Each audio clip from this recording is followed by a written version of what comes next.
Sikán mívá černé oči, chodí nocí zvou. A kde nespí hodné děti, vezme si je ve své sítě houby hou. Tak je veze ve svém voze, v dálku nocí zou. Špatně se mu v noci spinká, bez maminky, bez tatínka, houby hou. Na kozlíku starý cikán koně letí tmou, přes bláto a přes kamení, v povětří se čerti žení, houby hou.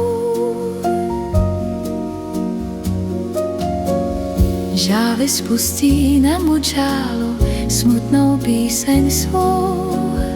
Letobíři sametoví probudí na líži sudy, houby hou.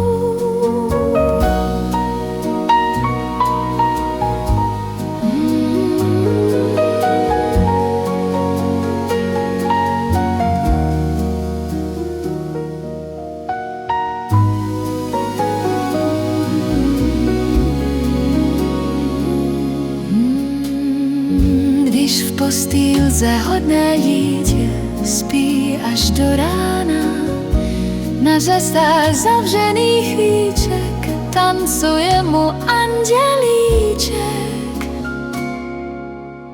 Tananenky, tananenky.